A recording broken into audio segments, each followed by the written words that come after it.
Hi hello welcome back to my channel. ಎಲ್ಲರೂ ಹೇಗಿದ್ದೀರಾ? ಎಲ್ಲರೂ ಚೆನ್ನಾಗಿದ್ದೀರಾ ಅಂತ ಭಾವಿಸ್ತಾ ಇವತ್ತಿನ ವ್ಲಾಗ್ನ ಶುರು ಮಾಡ್ತಾ ಇದ್ದೀನಿ. ಇವತ್ತು ಒಂದು ಹೊಸ ವ್ಲಾಗ್ ಜೊತೆಗೆ ಬಂದಿದ್ದೀನಿ. ಸೊ ಹೊಸಬ್ರು ಯಾರಾದರೂ ನನ್ನ ಚಾನಲ್ನ ನೋಡ್ತಿದ್ರೆ, ಅದರಲ್ಲೂ ಈ ವಿಡಿಯೋನ ನೋಡ್ತಾ ಇದ್ದರೆ ದಯವಿಟ್ಟು ಇದ್ರ ಹಿಂದಿನ ವಿಡಿಯೋನ ನೋಡ್ಕೊಂಡು ಬನ್ನಿ, ಆವಾಗ ನಿಮಗೆ ಅರ್ಥ ಆಗುತ್ತೆ. ಸೊ ಇವತ್ತು ನಾನು ಇದ್ರ ಹಿಂದಿನ 4 ಪಾರ್ಟ್ನ ನಾನು ಏನು ವಿಡಿಯೋಗಳನ್ನ ಹಾಕಿದ್ನೋ ಅದಷ್ಟು ವಿಡಿಯೋಸು ಅದಷ್ಟು ಕ್ಲೀನಿಂಗ್ ಎಲ್ಲ ಒಂದು ದಿನದಲ್ಲೇ ಹಿಡ್ಕೊಂಡಿತ್ತು. ಫುಲ್ ಒಂದು ದಿನ ಪೂರ್ತಿ ಅದೇ ಕೆಲಸ ಆಯಿತು ನನಗೆ. ಸೊ ಇವಾಗ ನಾನು ನೆಕ್ಸ್ಟ್ ಡೇ ನಾನು ಅರ್ಲಿ ಮಾರ್ನಿಂಗ್ಗೆ ಎದ್ದು ಸ್ನಾನ ಮಾಡಿ ಇವಾಗ ವ್ಲಾಗ್ನ ಸ್ಟಾರ್ಟ್ ಮಾಡ್ಕೊಂಡಿದ್ದೀನಿ. ಒಂದು 6:30 ಆಗಿರ್ಬೋದು ಇವಾಗ. ಸೊ ಇವಾಗ ಬಂದುಬಿಟ್ಟು ನಾನು ಕಿಚನ್ ಐಟಮ್ಸ್ ಎಲ್ಲ ಹಾಲಲ್ಲಿ ಇಟ್ಕೊಂಡಿದ್ನಲ್ಲ, ಸೊ ಇವಾಗ ಅದನ್ನೆಲ್ಲನೂ ಕಿಚನಲ್ಲಿ ಹೇಗೆ ಆರ್ಗನೈಸ್ ಮಾಡೋದಂತ ಹೇಳ್ಬಿಟ್ಟು ನಾನು ವ್ಲಾಗ್ನ ಸ್ಟಾರ್ಟ್ ಮಾಡ್ಕೊಂಡಿದ್ದೀನಿ. ಹೇಗೆಲ್ಲ ಕ್ಲೀನ್ ಮಾಡ್ಕೊಂಡಿದ್ದೀನಿ, ಸೊ ಅದರಲ್ಲಿ ಹೇಗಿಡೋದು ಅಂತ ಹೇಳ್ಬಿಟ್ಟು ತೋರಿಸ್ತಾ ಇದ್ದೀನಿ. ಸೊ ಇವಾಗ ಕಿಚನ್ನಲ್ಲಿ ಹೇಗೆ ನಾನು ಆರ್ಗನೈಸ್ ಮಾಡ್ತೀನಿ ಅಂತ ಹೇಳ್ಬಿಟ್ಟು ತೋರಿಸ್ತೀನಿ. ಹಾಗೆ ನನ್ನ ವಿಡಿಯೋನ ಕೊನೆವರೆಗೂ ನೋಡಿ ಸಪೋರ್ಟ್ ಮಾಡಿ ಅಂತ ಹೇಳ್ತಾ ವ್ಲಾಗ್ನ ಸ್ಟಾರ್ಟ್ ಮಾಡೋಣ ಬನ್ನಿ.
ಎಲ್ಲದನ್ನು ಅದರದೇ ಆದಂಥ ಜಾಗಕ್ಕೆ ಸೇರಿಸಿದಾದ್ಮೇಲೆ ಬೆಳಗಿನ ಬ್ರೇಕ್ಫಾಸ್ಟ್ ಮಾಡೋಣ ಅಂತ ಹೇಳ್ಬಿಟ್ಟು ಇಲ್ಲಿ ಪ್ರಿಪೇರ್ ಮಾಡ್ಕೊತಾ ಇದ್ದೀನಿ. ಟೊಮೊಟೊ ಬಾತ್ ಮಾಡೋದಕ್ಕೆ ಏನೇನು ಬೇಕಂತ ಹೇಳ್ಬಿಟ್ಟು ಎಲ್ಲನೂ ಎತ್ತಿಟ್ಕೊಂಡಿದ್ದೀನಿ. ಇಲ್ಲಿ ಒಂದು ಪ್ಯಾನಿಗೆ ನಾನು 2 ಸ್ಪೂನ್ ಆಯಿಲ್ನ ಹಾಕ್ಕೊಂಡಿದ್ದೀನಿ. ಸೊ ಇವಾಗ ಇದನ್ನೆಲ್ಲ ಎಣ್ಣೆನಲ್ಲಿ ಹುರ್ಕೊಳ್ಳೋಣ. 1 ಪೀಸು ಚಕ್ಕೆ, 2 ಪೀಸು ಲವಂಗ, 2 ಪೀಸು ಏಲಕ್ಕಿ, ಆಮೇಲೆ 1 ಸ್ಪೂನು ಧನಿಯಾ ಬೀಜ, 1 ಸ್ಪೂನು ಜೀರಿಗೆ, 1 ಸ್ಪೂನು ಸೋಂಪು ಕಾಳು, ಚಿಟಿಕೆಯಷ್ಟು ಅರಿಶಿನ, ಇಷ್ಟನ್ನು ಹಾಕ್ಕೊಂಡು ಚೆನ್ನಾಗಿ ಹುರ್ಕೊಳ್ಳೋಣ. ಇವಾಗ ಇದನ್ನೆಲ್ಲನೂ ಸ್ವಲ್ಪ ಗಮನ ಬರೋವರೆಗೂ ಚೆನ್ನಾಗಿ ಫ್ರೈ ಮಾಡ್ಕೊಬೇಕು ಎಣ್ಣೆನಲ್ಲೇ. ಸೊ ಇವಾಗ ಇದನ್ನೆಲ್ಲನೂ ಹಾಕ್ಕೊಂಡು ಚೆನ್ನಾಗಿ ಗಮನ ಬರೋವರೆಗೂ ಫ್ರೈ ಮಾಡ್ಕೊಳ್ಳೋಣ. ತುಂಬ ರೋಸ್ಟ್ ಮಾಡ್ಕೊಬೇಡಿ, ಸ್ವಲ್ಪ ಕೆಂಪಾಗಿ ಕಾಣೋ ಹಾಗೆ ಹುರ್ಕೊಂಡ್ರೆ ಸಾಕು. ಸೊ ಇವಾಗ ಇದಕ್ಕೆ ನಾನು ಒಂದು ಉಂಡೆ ಬೆಳ್ಳುಳ್ಳಿ, ಒಂದು 4-5 ಹಸಿಮೆಣಸಿನ್ಕಾಯಿ ಮತ್ತು 1 ಇಂಚು ಶುಂಠಿ, ಒಂದು 5-6 ಒಣಮೆಣಸಿನ್ಕಾಯಿ ಇದಿಷ್ಟನ್ನು ಹಾಕ್ಕೊಂಡು ಕೂಡ ಫ್ರೈ ಮಾಡ್ಕೊತಾ ಇದ್ದೀನಿ. ಈ ರೀತಿಯೂ ಕೂಡ ಒಂದ್ಸತಿ ಟ್ರೈ ಮಾಡಿ ನೋಡಿ ನೀವು ಟೊಮೊಟೊ ಬಾತ್ನ, ತುಂಬ ಚೆನ್ನಾಗಿರುತ್ತೆ. ಈಗ ನಾನು ಹಸಿ ಕರಿಬೇವಿಲ್ಲ, ಸೊ ಹಂಗಾಗಿ ಒಣ ಕರಿಬೇವನ್ನೇ ಹಾಕ್ಕೊತಾ ಇದ್ದೀನಿ ಲಾಸ್ಟಲ್ಲಿ. ಸೊ ಇದಕ್ಕೆ ಇವಾಗ ಒಂಚೂರು ನಾನು ಹಸಿ ಕೊಬ್ಬರಿ ಇಲ್ಲ ಅಥವಾ ಹಸಿ ತೆಂಗಿನಕಾಯಿನ ಹಾಕ್ಕೊಂಡು ಚೆನ್ನಾಗಿ ಹುರ್ಕೊತೀನಿ. ಇದು ಹುರ್ಕೊಳ್ಳುವಾಗ ಮನೆ ತುಂಬ ಗಮನ ಎಷ್ಟು ಸ್ಮೆಲ್ ಬರ್ತಾ ಇರುತ್ತೆ ಗೊತ್ತಾ, ತುಂಬ ಚೆನ್ನಾಗಿರುತ್ತೆ. ಸೊ ನೀವು ಒಂದ್ಸತಿ ಟ್ರೈ ಮಾಡಿ ನೋಡಿ, ಒಳ್ಳೆ ಟೇಸ್ಟ್, ಮಾತ್ರ ಹೊಸ ರುಚಿ ಅಂತಲೇ ಹೇಳ್ಬೋದು. ಇದು ಹೊಸ ಥರ ಟೊಮೊಟೊ ಬಾತು. ಸೊ ನಾನು ಒಂದ್ಸತಿ ಮಾಡಿ ತಿಂದು ನೋಡಿದೆ, ತುಂಬ ಚೆನ್ನಾಗಿತ್ತು. ಹಾಗಾಗಿ ಇವತ್ತು ನಿಮಗೆ ಮಾಡಿ ತೋರಿಸೋಣ ಅಂತ ಹೇಳ್ಬಿಟ್ಟು ತೋರಿಸ್ಕೊಡ್ತಾ ಇದ್ದೀನಿ. ಇದನ್ನೆಲ್ಲನೂ ಚೆನ್ನಾಗಿ ಫ್ರೈ ಮಾಡ್ಕೊಳ್ಳಿ, ಅಂದರೆ ಲೋ ಫ್ಲೇಮಲ್ಲೇ ಹುರ್ಕೊಬೇಕು ಎಲ್ಲದನ್ನು. ಆಫ್ ಮಾಡಿದ್ಮೇಲೆ ಕಾಯಿ ತುರಿನ ಹಾಕ್ಕೊಳ್ಳಿ. ಸೊ ಇವಾಗ ಎಲ್ಲ ಚೆನ್ನಾಗಿ ಫ್ರೈ ಆಗಿದೆ. ಇವಾಗ ಇದನ್ನು ನಾನು ಒಂದು ಚಿಕ್ಕ ಜಾರಿಗೆ ಇದನ್ನೆಲ್ಲನೂ ಹಾಕೊಂಡು ರುಬ್ಕೊಳ್ಳೋಣ. ತರಿಯಾಗಿ ರುಬ್ಕೋಬೇಡಿ, ಸ್ವಲ್ಪ ನೈಸಾಗಿ ರುಬ್ಕೊಳ್ಳಿ. ತರಿಯಾಗಿ ರುಬ್ಕೊಂಡ್ರೆ ಟೊಮೊಟೊ ಬಾತು ಚೆನ್ನಾಗಿರಲ್ಲ. ಸೊ ಇದನ್ನು ಸಾಫ್ಟಾಗಿಯೇ ರುಬ್ಕೊಬೇಕು ಚೆನ್ನಾಗಿ. ನಿಮಗೆ ಅದು ತರಿಯಾಗಿ ರುಬ್ಕೊಂಡ್ರೆ ಟೇಸ್ಟ್ ಕೂಡ ಚೇಂಜ್ ಆಗಿಬಿಡುತ್ತೆ. ಹಾಗಾಗಿ ತುಂಬ ಸಣ್ಣದಾಗಿಯೇ ರುಬ್ಕೊಳ್ಳಿ. ಇವಾಗ ಇದನ್ನು ನಾನು ಚೆನ್ನಾಗಿ ರುಬ್ಕೊಂಡು ಬಂದುಬಿಡ್ತೀನಿ. ಇವಾಗ ಇಲ್ಲಿ ಸ್ಟವ್ ಮೇಲೆ ಒಂದು ಕುಕ್ಕರ್ನ ಇಟ್ಟು ಪಾತ್ರೆ ಕಾಯೋದಕ್ಕೆ ಬಿಡ್ತಾ ಇದ್ದೀನಿ. ಅದಕ್ಕಾದ ನಂತರ ಅದರಲ್ಲಿರುವಂಥ ನೀರಿನ ಅಂಶ ಎಲ್ಲ ಹೋಗಬೇಕು. ಅದಾದಮೇಲೆ ನಾನಿಲ್ಲಿ 2 ಸ್ಪೂನಷ್ಟು ಆಯಿಲ್ನ ಹಾಕೋತಾ ಇದ್ದೀನಿ. ನಿಮ್ಗೆ ಎಷ್ಟು ಬೇಕೋ ಅಷ್ಟು ಹಾಕೊಳ್ಳಿ. ನಾನು ಇಲ್ಲಿ 2 ಸ್ಪೂನ್ ಮಾತ್ರ ಹಾಕೊತಾ ಇದ್ದೀನಿ. ಆಯಿಲ್ನ ಹಾಕಿದ್ಮೇಲೆ ಸ್ವಲ್ಪ ಎಣ್ಣೆ ಕಾಯಬೇಕು ಚೆನ್ನಾಗಿ. ಎಣ್ಣೆ ಕಾದ ನಂತರ ಇವಾಗ ನಾನು ಇದಕ್ಕೆ 1 ಚಮಚ ಜೀರಿಗೆ, 1 ಚಮಚ ಸೋಂಪು, 1 ಚಮಚ ಅರಶಿನ, ಒಂದೇ ಒಂದು ಕಡ್ಡಿಯಷ್ಟು ಕರಿಬೇವನ್ನ ಹಾಕೋತಾ ಇದ್ದೀನಿ. ಹಸಿ ಕರಿಬೇವಿದ್ರೆ ಹಸಿ ಕರಿಬೇವನ್ನೇ ಹಾಕೊಳ್ಳಿ. ನಾನಿಲ್ಲಿ ಒಣ ಕರಿಬೇವನ್ನೇ ಹಾಕೋತಾ ಇದ್ದೀನಿ. ನನಗೆ ಹಸಿ ಕರಿಬೇವಿಲ್ಲ, ಅಂದರೆ ಹಸಿ ಕರಿಬೇವನ್ನೇ ಸ್ವಲ್ಪ ಒಣಗಿಸ್ಕೊಂಡು ಹಾಕೊಂಡಿರೋವಂಥದ್ದು. ಸೊ ಇವಾಗ ಇದನ್ನೆಲ್ಲನೂ ಹಾಕಿ ದಮ್ ಕಟ್ಟಿಸ್ಬೇಕು, ಯಾಕೆಂದರೆ ಅದನ್ನು ಚೆನ್ನಾಗಿ ಅದರಲ್ಲಿರುವಂಥ ಅಂಶಗಳೆಲ್ಲವೂ ಎಣ್ಣೆಯಲ್ಲಿ ಬಿಟ್ಕೋಬೇಕು. ಹಾಗಾಗಿ ಸೊ ಇವಾಗ ಅದು ಸ್ವಲ್ಪ ದಮ್ ಕಟ್ಟಿದಾದ ನಂತರ ಇಲ್ಲಿ ನಾನು 1 ಉಂಡೆ ಈರುಳ್ಳಿ ಮತ್ತು 4-5 ಟೊಮೆಟೊ ಹಚ್ಕೊಂಡಿದ್ದೀನಿ, ಮತ್ತು 1 ಇಡಿ ಕೊತ್ತಂಬರಿ ಸೊಪ್ಪನ್ನ ಇಟ್ಕೊಂಡಿದ್ದೀನಿ. ಸೊ ಇವಾಗ ಫಸ್ಟಿಗೆ ನಾನು ಈರುಳ್ಳಿನ ಹಾಕೊಂಡ್ಬಿಡ್ತೀನಿ. ಈರುಳ್ಳಿನ ಚೆನ್ನಾಗಿ ಎಣ್ಣೆಯಲ್ಲಿ ಫ್ರೈ ಮಾಡ್ಕೊಬೇಕು. ಚೆನ್ನಾಗಿ ಎಣ್ಣೆಯಲ್ಲಿ ಅದು ಕೆಂಪಗಾಗೋಗಿ ರೋಸ್ಟ್ ಆಗೋಗಿ ಚೆನ್ನಾಗಿ ಗೋಲ್ಡನ್ ಬ್ರೌನ್ ಬರೋವರೆಗೂ ಹುರ್ಕೊಬೇಕು. ಈರುಳ್ಳಿ ಚೆನ್ನಾಗಿ ರೋಸ್ಟ್ ಆದಷ್ಟು ನಮಗೆ ಯಾವುದೇ ಒಂದು ರೆಸಿಪಿ ಆಗಿರ್ಬೋದು ತುಂಬ ಚೆನ್ನಾಗಿ ಬರುತ್ತೆ, ಟೇಸ್ಟು ಅಷ್ಟೇ ಚೆನ್ನಾಗಿರುತ್ತೆ. ಸೊ ಈರುಳ್ಳಿನ ಚೆನ್ನಾಗಿ ಗೋಲ್ಡನ್ ಬ್ರೌನ್ ಬರೋವರೆಗೂ ರೋಸ್ಟ್ ಮಾಡ್ಕೊಳ್ಳಿ. ಅಂದರೆ ರೋಸ್ಟ್ ಅಂದರೆ ತುಂಬ ಸೀದೋಗೋ ಥರ ಅಲ್ಲ, ಅದು ಗೋಲ್ಡನ್ ಬ್ರೌನ್ ಅಂದ್ರೇ ಗೊತ್ತಾಗ್ಬಿಡುತ್ತೆ, ಗೋಲ್ಡ್ ಥರ ರೋಸ್ಟ್ ಆಗಿರುತ್ತೆ, ಆ ಥರ ಫ್ರೈ ಮಾಡ್ಕೊಳ್ಳಿ. ಸೊ ಇವಾಗ ಅದಕ್ಕೆ ನಾನು ದಪ್ಪಗೆ ಕೊತ್ತಂಬರಿ ಸೊಪ್ಪನ್ನ ಕಟ್ ಮಾಡಿ ಹಾಕ್ತಾಯಿದ್ದೀನಿ. ಹಚ್ಕೊಂಡಿಲ್ಲ, ನಾನು ಸಣ್ಣದಾಗಿ ಹಚ್ಚಿಲ್ಲ, ಕತ್ರಿನಲ್ಲೇ ಸ್ವಲ್ಪ ದಪ್ಪದಾಗಿ ನಾನು ಕೊತ್ತಂಬರಿ ಸೊಪ್ಪನ್ನ ಕಟ್ ಮಾಡಾಕೊತಾ ಇದ್ದೀನಿ. ಸೊ ಅದನ್ನು ಹಾಕೊಂಡಾದ್ಮೇಲೆ ಚೆನ್ನಾಗಿ ಫ್ರೈ ಮಾಡ್ಕೊಬೇಕು, ಅದನ್ನು ಕೂಡ ಹುರ್ಕೊಬೇಕು ಎಣ್ಣೆಯಲ್ಲಿ. ಕೊತ್ತಂಬರಿ ಸೊಪ್ಪಿಂದು ಗಮನ ಬರಬೇಕು, ಅದು ರೋಸ್ಟ್ ಆಗಬೇಕು, ಅದು ಕೂಡ ಎಣ್ಣೆಯಲ್ಲಿ. ಆವಾಗ ಸಕ್ಕದಾಗಿರುತ್ತೆ ಟೇಸ್ಟು. ಒಂದ್ಸತಿ ಟ್ರೈ ಮಾಡಿ ನೋಡಿ. ಹೇಳ್ತಾ ಇದ್ರೆ ನನಗೆ ತಿನ್ಬೇಕು ಅನಿಸ್ತಾ ಇದೆ. ಸೊ ಮಾಡಿದ್ದೆ ಸಕ್ಕದಾಗಿತ್ತು. ಸೊ ಅದಕ್ಕೆ ನಾನು ನಿಮ್ಗೆ ಹೇಳ್ತಾ ಇರೋದು ಪದೇ ಒತ್ತಿ ನೀವು ಕೂಡ ಮಾಡ್ಕೊಂಡು ತಿನ್ನಿ, ಟೇಸ್ಟ್ ತುಂಬ ಚೆನ್ನಾಗಿರುತ್ತೆ ಅಂತ. ಸೊ ನನಗೆ ಬಟಾಣಿ ಕಾಳು ಖಾಲಿ ಆಗಿಬಿಟ್ಟಿತ್ತು, ಬಟಾಣಿ ಇರಲಿಲ್ಲ. ಹಾಗಾಗಿ ನಾನು ಇಲ್ಲಿ 1 ಕ್ಯಾರೆಟ್ನ ತೊಗೊಂಡು, ಒಂದು ದಪ್ಪ ಸೈಜಿನ ಕ್ಯಾರೆಟ್ನ ತೊಗೊಂಡು ಹಚ್ಕೊಂಡು ಹಾಕೊಂಡಿದ್ದೀನಿ. ತಿನ್ನೋದಕ್ಕೆ ಟೊಮೊಟೊ ಬಾತ್ನಲ್ಲಿ ಸಿಗಬೇಕಲ್ವಾ. ಸೊ ಪ್ಲೈನ್ ಟೊಮೊಟೊ ಬಾತ್ ಆಗಿಬಿಡುತ್ತೆ, ಚೆನ್ನಾಗಿರಲ್ಲ. ಹಂಗಾಗಿ ಸೊ ಇವಾಗ ಒಂದು 4-5 ಟೊಮೆಟೊ ಹಚ್ಕೊಂಡಿದ್ನಲ್ಲ ಅದನ್ನು ಕೂಡ ಹಾಕ್ಕೊಂಡು ಚೆನ್ನಾಗಿ ಫ್ರೈ ಮಾಡ್ಕೊತಾ ಇದ್ದೀನಿ. ಇದಿಷ್ಟು ಕೂಡ ಎಣ್ಣೆಯಲ್ಲಿ ಚೆನ್ನಾಗಿ ಫ್ರೈ ಆಗಬೇಕು. ಕೆಲವ್ರಿಗೆ ಆಯಿಲ್ನ ಜಾಸ್ತಿ ಹಾಕೊಂಡು ಫ್ರೈ ಮಾಡ್ಕೊಳ್ಳೋಕೆ ತುಂಬ ಇಷ್ಟ, ನನಗೆ ಅಷ್ಟೊಂದೆಲ್ಲ ಇಷ್ಟ ಆಗಲ್ಲ. ಇದಕ್ಕೆ ಒಂದು 2 ಸ್ಪೂನ್ ಹಾಕ್ಕೊಂಡು ಆಯಿಲ್ನ ಹಾಕ್ಕೊಂಡು ಚೆನ್ನಾಗಿ ಫ್ರೈ ಮಾಡ್ಕೊತಾ ಇದ್ದೀನಿ. ಯಾಕೆಂದರೆ ಈ ಟೊಮೊಟೊದಲ್ಲಿ, ಕ್ಯಾರೆಟಲ್ಲಿ ಇದರಲ್ಲಿ ನೀರಿನ ಅಂಶ ಎಲ್ಲ ಬಿಟ್ಕೊಂಡು ಅದೇ ಸ್ವಲ್ಪ ಮಸಾಲೆ ಥರ ಆಗುತ್ತಲ್ವ. ಸೊ ಆವಾಗ ಚೆನ್ನಾಗಿರುತ್ತೆ. ಸೊ ಇವಾಗ ಇದಕ್ಕೆ ನಾನು ರುಬ್ಕೊಂಡಿದ್ದಂಥ ಮಸಾಲೆನ ಹಾಕ್ಕೊತಾ ಇದ್ದೀನಿ. ನೋಡಿ, ನನಗೆ ಒಂದು ಬೌಲಷ್ಟು ಮಸಾಲೆ ಸಿಕ್ತು ಚೆನ್ನಾಗಿ. ಸೊ ಸಾಕು, 1-2 ಗ್ಲಾಸ್ ಅಕ್ಕಿಗೆ ಇಷ್ಟು ಮಸಾಲೆ ಆದರೆ ಸಾಕು. ಸೊ ನೀವು ಎಷ್ಟು ಜನ ಇದ್ದೀರಾ ಕ್ವಾಂಟಿಟಿ ನೋಡಿಕೊಂಡು ನೀವು ಹಾಕ್ಕೊಬೋದು. ಸೊ ಇವಾಗ ನಾನು ರುಬ್ಬಿದಂಥ ಮಸಾಲೆನೆಲ್ಲ ಚೆನ್ನಾಗಿ ಹಾಕ್ಕೊಂಡು ಫ್ರೈ ಮಾಡ್ಕೊತಾ ಇದ್ದೀನಿ ಚೆನ್ನಾಗಿ ಎಣ್ಣೆಯಲ್ಲಿ. ಇದು ಚೆನ್ನಾಗಿ ಅದ್ರ ಮಸಾಲೆ ಹಸಿ ವಾಸನೆ ಹೋಗೋವರೆಗೂ ಚೆನ್ನಾಗಿ ಇದನ್ನು ಫ್ರೈ ಮಾಡಿಕೊಂಡು ಇದನ್ನು ಮುಚ್ಚಿಟ್ಕೊಂಡ್ಬಿಡೋಣ.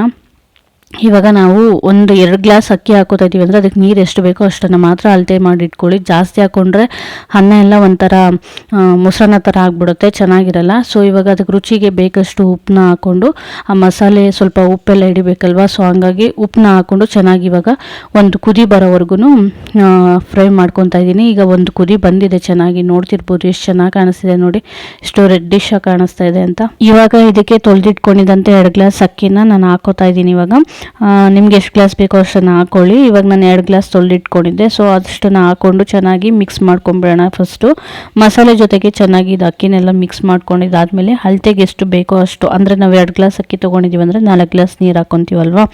ಆದರೆ ಟೊಮೊಟೊ ಬಾತು ಈ ಥರ ಪಲಾವ್ಗಳ ಐಟಮ್ಗಳೆಲ್ಲ ಮಾಡುವಾಗ ಸ್ವಲ್ಪ ಕಡಿಮೆನೇ ಇಟ್ಕೊಳ್ಳಿ, ಅಂದರೆ ಅರ್ಧ ಗ್ಲಾಸ್ ಕಡಿಮೆ ಹಾಕೊಳ್ಳಿ. 1 hour later. ಬೆಳಗಿನ ಬ್ರೇಕ್ಫಾಸ್ಟ್ ಎಲ್ಲ ಮುಗಿಸಿದಾದ್ಮೇಲೆ ನೈಟಿಗೆ ಇವಾಗಲೇ ಅಡುಗೆ ಮಾಡಿ ಇಟ್ಕೊಂಬಿಡೋಣ. ಮತ್ತು ಬೆಳಗ್ಗೆಯಿಂದ ಕೆಲಸ ಮಾಡಿ ಸಂಜೆ ಹೋಗ್ಬಿಟ್ಟು ಅಡುಗೆ ಮಾಡೋಣ ಅಂತಂದರೆ ಅವಾಗ ತುಂಬ ಕಾಲು ನೋಯ್ತಾ ಇರುತ್ತೆ, ಮತ್ತು ನಿಂತ್ಕೊಂಡು ಎಷ್ಟೊತ್ತವರೆಗೂ ಅಡುಗೆ ಮಾಡೋಕ್ಕಾಗೋದಿಲ್ಲ. ಯಾರಾದರೂ ಮಾಡಿಟ್ಟಿದ್ರೆ ಸಾಕಪ್ಪ ತಿನ್ಕೊಂಡು ಮಲ್ಕೊಳ್ಳೋಣ ಅನ್ನೋ ಥರ ಆಗ್ತಾ ಇರುತ್ತೆ. ಸೊ ಹಂಗಾಗಿ ಇವಾಗಲೇ ಮಾಡಿಟ್ಕೊಂಬಿಡೋಣ ಅಂದ್ಬಿಟ್ಟು ಸ್ವಲ್ಪ ಕೂತಾಗ ಯೋಚನೆ ಮಾಡ್ತಾಯಿದ್ದೆ. ಸರಿ ಇವಾಗಲೇ ಏನೇನಿದೆ ಮಾಡೋದಕ್ಕೆ ಅಂತ ಹೇಳ್ಬಿಟ್ಟು ಯೋಚನೆ ಮಾಡ್ತಿದ್ದಾಗ ಹಸಿ ಅವರೆಕಾಳು ತೊಗರಿ ಕಾಳನ್ನ ತೊಗೊಬಂದು ಇಟ್ಕೊಂಡಿದ್ದೆ, ಮತ್ತು ಸಬ್ಬಕ್ಕಿ ಸೊಪ್ಪನ್ನ ತಂದಿಟ್ಕೊಂಡಿದ್ದೆ. ಹಂಗಾಗಿ ಇದೆರಡನ್ನೂ ಹಾಕ್ಬಿಟ್ಟು ಬಸ್ಸಾಂಬಾರು ಉಪ್ಸಾರು ಮಾಡ್ಕೊಂಬೇಡ ಅಂತ ಹೇಳ್ಬಿಟ್ಟು ಕಾಳನ್ನ ಬಿಡಿಸ್ಕೊತಾ ಇದ್ದೀನಿ.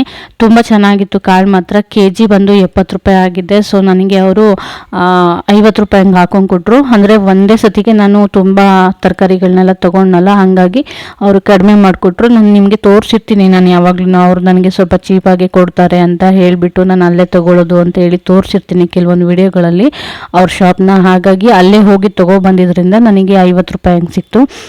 ತೊಗರಿಕಾಯಿ ತುಂಬ ಚೆನ್ನಾಗಿದೆ ಮಾತ್ರ ನಿಜವಾಗ್ಲೂ.